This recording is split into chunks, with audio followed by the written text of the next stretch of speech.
Well, everybody, welcome back to the program. I'm so excited to have with us here on this session a special fireside chat with U.S. Senator Cynthia Lummis of Wyoming. It's my pleasure to welcome her to the program from the great state of Wyoming. Senator Lummis was born on a cattle ranch in Laramie County and has been fighting her entire career for Wyoming families, communities, businesses, and values. She was first elected to the House of Representatives back in 2008. She's a founding member of the House Freedom Caucus. And in 2016, secured passage of the National Forest System Trails Stewardship Act, a bipartisan effort to maintain 157,000 miles of trails in our nation's forests.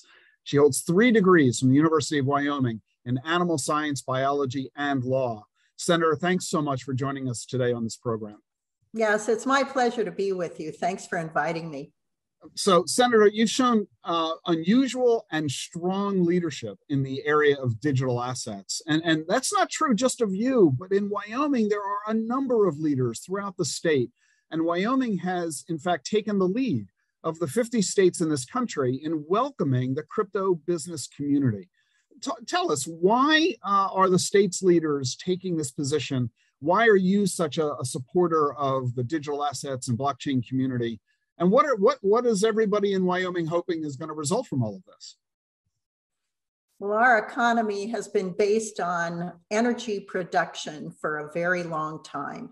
And so it's a natural fit for us to be advocates for digital assets that are related very much to our energy industry. We're also very used to the concept of mining. So, for example, the analogous Bitcoin mining efforts made sense to us. The Wyoming legislature was very foresightful, and several leaders moved us in the direction of creating a set of laws and developing a chancery court to administer those laws. So not only did they have the foresight to create legislation, but set up a special court system to become the developers of expertise and hopefully case law in this area that will benefit the whole nation, much the way Delaware did with corporate law. So the special purpose depository institution statute that Wyoming passed is something that has been much of a leader. The Wyoming legislature passed the law, and then the Wyoming Banking Division created a set of manuals for how to regulate those banks and supervise them. I even have some examples of this here. Their manuals are like 700 and some pages of bank examination manuals that are address things like systemic risk, Bank Secrecy Act. It looks at the risk examination. It looks at anti-money laundering and Bank Secrecy Act administration, Office of Foreign Asset Control examination manuals. I mean, the list goes on and on. It is a very comprehensive set that has gone to the consideration of both the Treasury Department and of the Federal Reserve. So we hope to get the first several charters through the system so they can have bank routing numbers and master accounts. So are other states turning to you for help in doing what Wyoming is doing? Are you finding much interest from others? There is interest from others, both Texas and Nebraska, as well as several other states are looking at this. I know Montana has taken an interest in it. We all watched the state of South Dakota develop a set of laws with regard to administration of credit card laws, usury laws.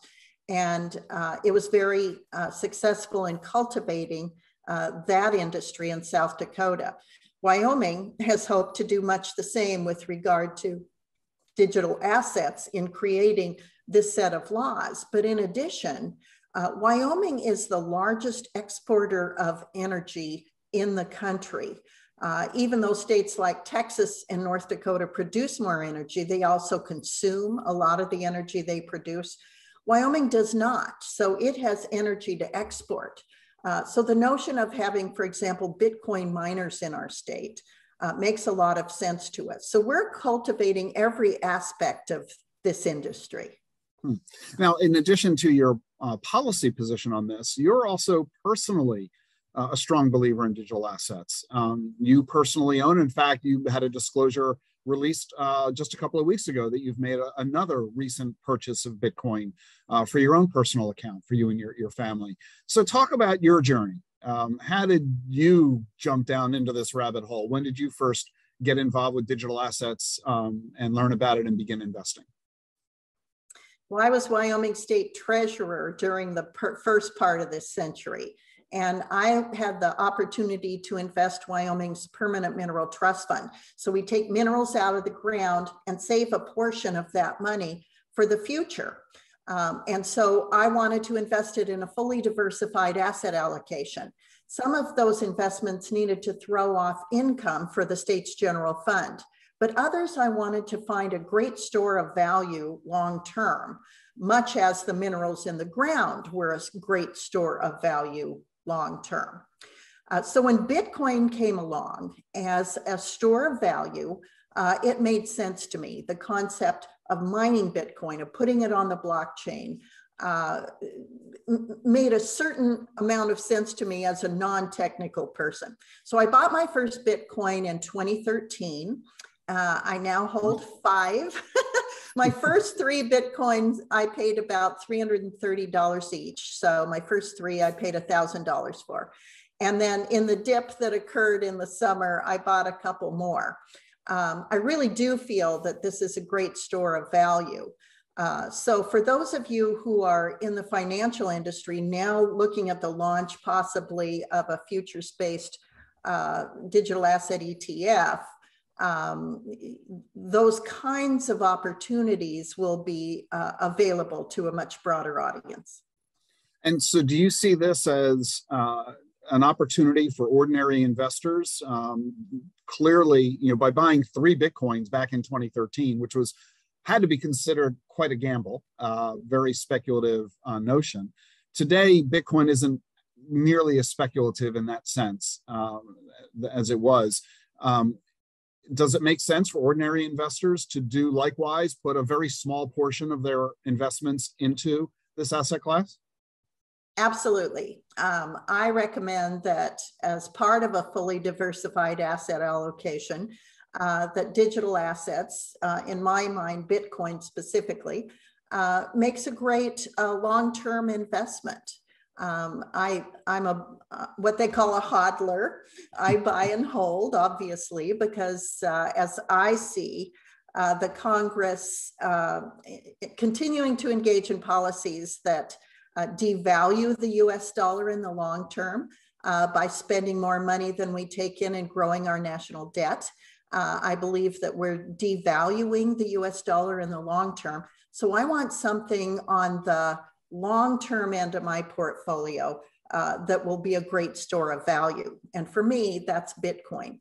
In addition, I would point out that the unbanked or underbanked are likely to find Bitcoin and other digital assets to be something that allows them to engage in commerce and the banking system, if you will, by having same-day settlement and low fees. So for example, that's why we've seen El Salvador adopt Bitcoin as legal tender. Over 20% of the economy of El Salvador comes from remittances from the United States. And if people have to go to Western Union, make a journey, pay large fees, and expose themselves to thieves on the way home, it's a risky endeavor. But for example, if a child working in the United States can pick up their phone, send a Bitcoin to their mother in El Salvador, the mother could get it right away without fees and on the same day. So I think that's why you see El Salvador engage in Bitcoin as legal tender. and of course having so-called cash machines that people can use around the country with their own digital asset. You know, it's hard for us Americans who are, let's face it, as a country, we're the most affluent in the world. And we enjoy a financial system and an economic and political system that are as stable as anywhere on the planet. And it's hard for us to comprehend, why do we need such a thing as Bitcoin? You know, we're doing just fine, thank you very much.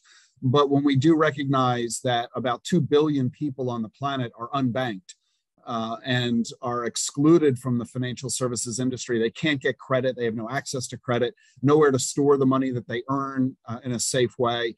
You begin to realize, as you've pointed out, Senator, that this new technological innovation offers a tremendous opportunity for low-income people around the world to engage in the financial system in a way that previously they've been excluded.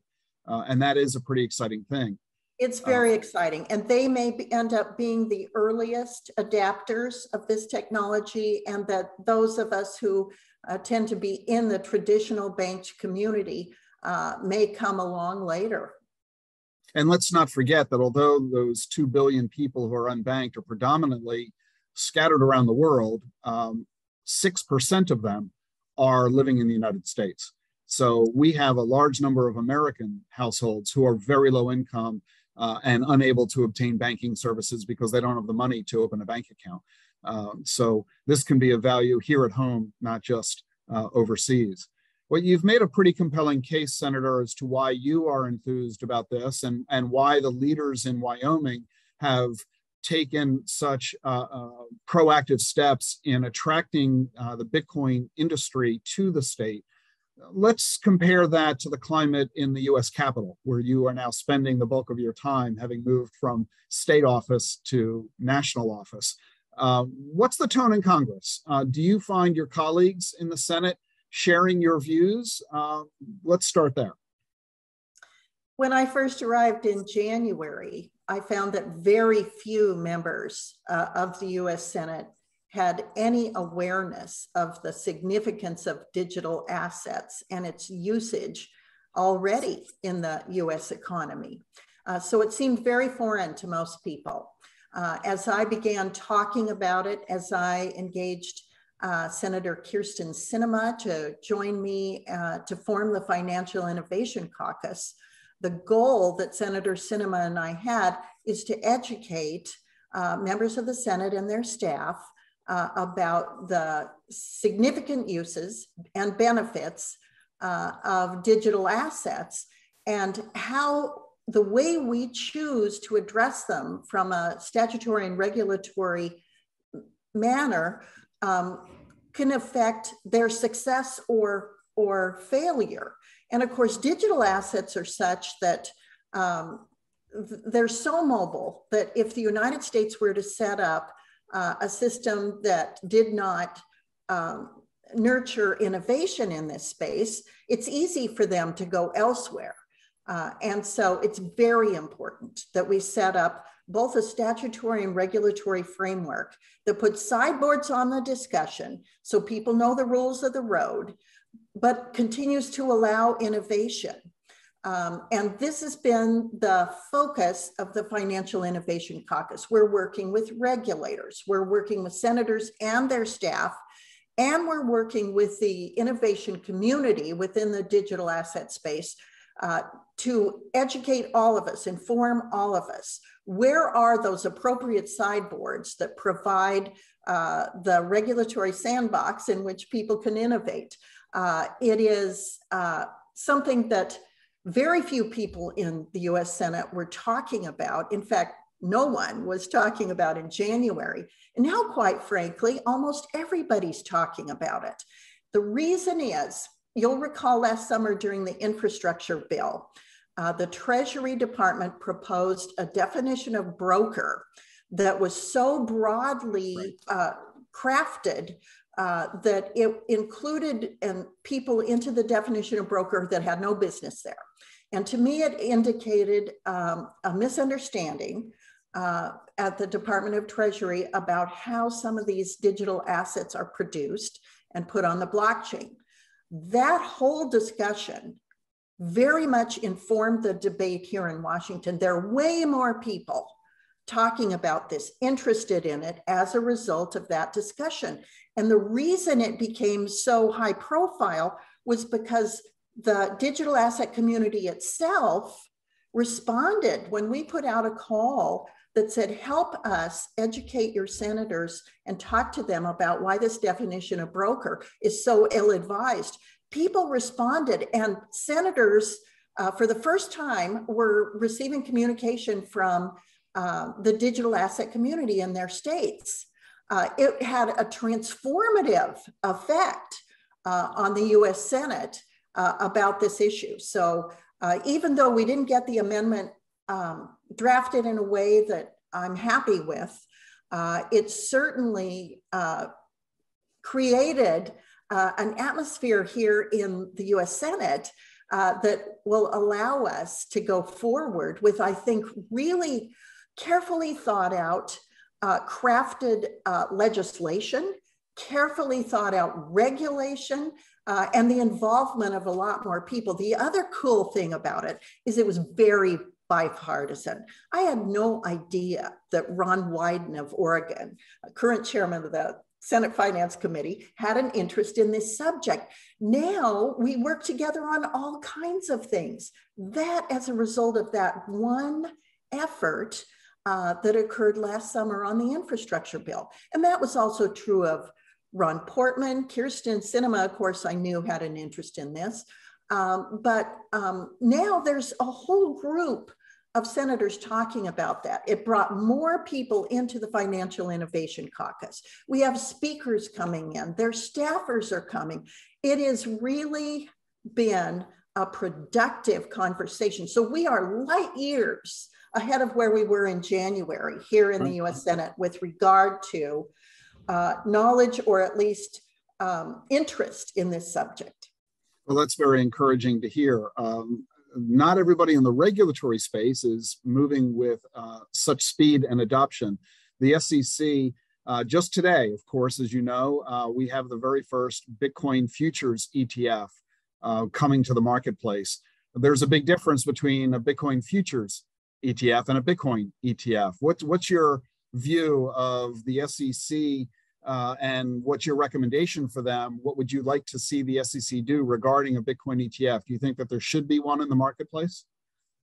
Well, I think that people who are used to using futures and are comfortable with the use of futures are going to find this something that they can embrace. For those of us like me who prefer to have the underlying asset be involved in the transaction, I'm going to be more comfortable with that type of ETF. But I think for people who are professionals in your business, who are used to this kind of mechanism, I think they will find it something that they can embrace and use. So yes, I do support it. Now, the good news is Gary Gensler, current chairman of the Securities and Exchange Commission, has some background and knowledge in this subject, and he's interested in it, and I think he's engaged in an appropriate way. And we stay in touch with him because I think he even recognizes there's a role for the Congress in this. There are certain components of this that should be addressed in statute, and there are other components of this that are appropriate for regulation. So the good news is we have frequent dialogue with the SEC about this, and it gives me a comfort level that we'll find the sweet spot. You know, most financial advisors and their firms are not yet engaging in digital assets. Most firms do not yet allow their advisors to provide Bitcoin to clients or other investments that are related to this environment, such as the ETFs that exist that are in the picks and shovel space, you know, buying stocks of Bitcoin miners and other infrastructure. And that's forcing consumers and investors to figure it all out on their own and go elsewhere outside the purview of getting the advice from their advisors. What's your view of all of that? And what would you say to regulators and firms and advisors about all this? I think some point, investment advisors will be in a position to include digital assets into their recommendations, their portfolios, their offerings. I think that's also going to be true of commercial banks. At some point, perhaps stable coins that are drawn on commercial banks may be available to them. Certainly Bitcoin is the strongest standard on the blockchain, but others are developing a stronger foundation, such as Ethereum. And so we may find that over time, the more traditional banking and financial services industry will come to embrace this, understand it. And when they have what I call those regulatory sideboards, I think it will provide them more comfort. Because I'm sure you hear, and I continue to hear, when people talk about digital assets or Bitcoin, a common reaction is, oh, that's used by the nefarious world. It's used by criminals. It's used by people who are using the secrecy of it for ill-gotten means. And we need to get past that before financial advisors feel comfortable with this new asset and new asset class and the ways in which it can benefit and integrate into people's portfolios. What people don't know is during the ransom that was paid in Bitcoin when the pipeline was shut down, with 85% of the Bitcoin that was paid in that ransom was recovered within the first week. And if you talk to FBI agents and people who deal in the recovery of assets, they would much rather have to seek out and find Bitcoin than cash. So that is counterintuitive for what people hear, their knee-jerk reaction to digital assets. So it's just going to take a lot of time to get people familiar with these assets and to dispel some of the myths out there that cause people to want to reject out of hand and not explore and learn about these assets. So your first investment in Bitcoin, 2013, for about $350 per Bitcoin. You bought 3 of them for $1,000.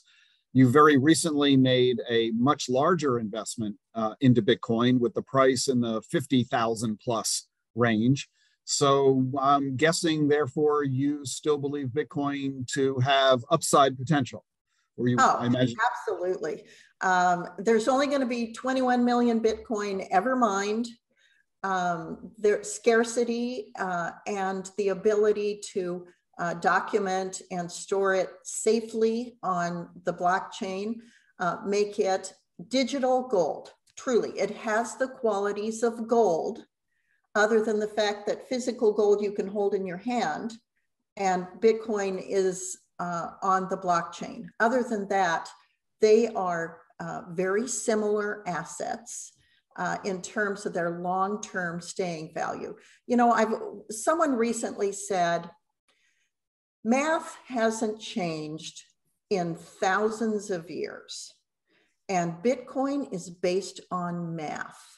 So if you have confidence that 2,000 years ago, 2 plus 2 equaled 4, and it still equals 4, that is the construct on which Bitcoin is based, and Ethereum. These are all mathematical formulas, algorithms that will withstand the test of time because they are based on a mathematical construct that has never changed. And do you own Ethereum as well as Bitcoin? I don't. I only own Bitcoin. And I understand that there are efforts currently underway to further shore up the proofs that are used in Ethereum in putting them on the blockchain. And I think that advances are being made that will give me the same comfort level in Ethereum that I have in Bitcoin. For me, that hasn't happened yet. But for a lot of people, it has, and they have that comfort level. And so I'd say to anybody, whether it's a big institutional investment portfolio or an unbanked individual, don't buy these assets if you don't have confidence in them, if you don't understand them, at least to the extent that you want to make an initial small investment in them. But for me, I have done that. I've studied it. I understand Bitcoin, at least to the extent that I have confidence in it as a store of value. Got it. Well, you have about 1,200 financial advisors from around the country who are watching us right now. So what final message would you offer to them? What do you want them to know about all of this conversation? Well, there are some outstanding examples, Wyoming first and foremost, of statutory frameworks that are shored up by the regulatory framework that Wyoming did, by the bank examination manuals, by the manner in which our laws will have to, and the banks that are chartered under these laws, that will have to comply with federal laws that you are used to using. And so for a lot of people, it may make sense to listen, learn, and wait until you're very comfortable that the underpinnings, the financial underpinnings, the system underpinnings, the regulatory underpinnings, the statutory underpinnings of these assets create a comfort level that you can recommend to your clients. I would also say, if you wouldn't buy them, don't recommend them to your clients. But I also suggest get a little skin in the game personally, and you'll follow it more closely. There's some great books now that will help advise you about the use of these assets. And it's worth learning about because it is the future. I am absolutely convinced this is the future, whether it's stable coins, Bitcoin, perhaps central bank digital currencies, that we don't know yet. But these are assets, digital assets that are going to become part of our mainstream investment and economic future. And it's time to start learning. It's time to start learning. Think about where you were when the internet was first created. And you began learning about how to use it, what its capabilities might be. And now it's mainstream even for old dogs like me. That is going to be the case for digital assets. And so it's worth starting to learn and dig and understand. And so you can advise your clients with a level of comfort that comes from in here. That's Senator Cynthia Lummis of Wyoming. Senator, thank you so much for joining us on the program today. I really appreciate your taking the time. It's my pleasure. Thank you. We're going to take a break now until 1 p.m. We'll get ourselves back on schedule, so enjoy the lunch break, and we'll see you in the next Zoom meeting promptly at 1 p.m. See you there. See you then. Thank you again, Senator.